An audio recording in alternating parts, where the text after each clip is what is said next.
ഒരിക്കൽ ദേവരായ മാസ്റ്ററുമായിട്ട് സംസാരിച്ചപ്പോൾ അദ്ദേഹം പറഞ്ഞിട്ടുണ്ട്, ഈ സ്വാമി അയ്യപ്പൻ സിനിമയിൽ ഒരു പാട്ടുണ്ട്, ജയേന്ദ്രൻ ചേട്ടനും കൂട്ടരുമാണ് പാടുന്നത്. സ്വാമി ശരണം ശരണമെൻ്റെ അയ്യപ്പ, സ്വാമിയല്ലാതൊരു ശരണമില്ലയ്യപ്പ, ഹരിഹരസുതനെ ശരണം എൻ്റെ അയ്യപ്പ, അവിടുന്നല്ലാതൊരു ശരണമില്ലയ്യപ്പ. അതിനകത്ത് വയലാർ എന്ന് പറയുന്ന മഹാനായ കവി എഴുതി, കരിമല കയറുന്ന ഭക്തജനങ്ങൾ ഞങ്ങൾ ഒരു ജാതി ഒരു മതം ഒരു ദൈവം. അതായത് ശ്രീനാരായണ ഗുരുദേവൻ പറഞ്ഞ ഒരു ജാതി ഒരു മതം ഒരു ദൈവം മനുഷ്യനെന്ന് പറയുന്ന ആ ഒരു ചിന്തയെ സിനിമാ പാട്ടിലേക്ക്, അതും ശബരിമലയുമായി ബന്ധപ്പെട്ട് എഴുതാൻ വയലാറിന് മാത്രമേ പറ്റൂ. കരിമല കയറുന്ന ഞങ്ങൾക്ക് ഒരു ജാതി ഒരു മതം ഒരു ദൈവം, പമ്പയിൽ തൊഴുന്ന ഞങ്ങൾക്ക് കുളിക്കുന്നവർക്ക് ഒരു ജാതി ഒരു മതം ഒരു ദൈവം എന്ന് പറയുന്ന സങ്കല്പത്തിൻ്റെ ഒരു ജാതി ഒരു മതം ഒരു ദൈവം എന്ന ആ ഒരു ശ്രീനാരായണ സിദ്ധാന്തത്തിന് എത്രയോ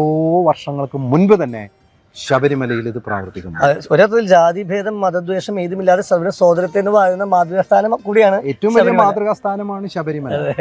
അതൊന്ന് ആലോചിച്ച് വെക്കാം നമ്മൾ. അപ്പം അത് അന്ന് നടപ്പാക്കി. അവിടെയാണ് ഞാൻ നേരത്തെ പറഞ്ഞ ഈ വാവര് സ്വാമിയുമായിട്ടുള്ള ചങ്ങാത്തവും അതിനെ കണക്ട് ചെയ്യുന്നു.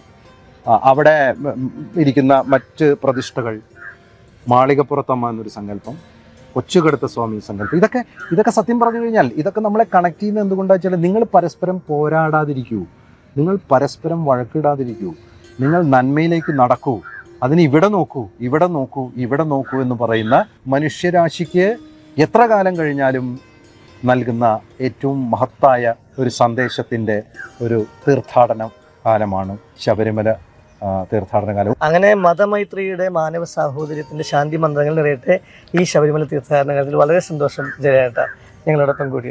Thank you so much. സ്വാമിയെ ശരണമയ്യപ്പ.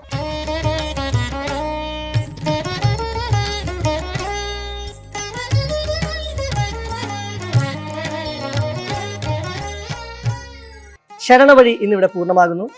ശബരിമല തീർത്ഥാടനവുമായി ബന്ധപ്പെട്ട കൂടുതൽ വിശേഷങ്ങളുമായി വീണ്ടും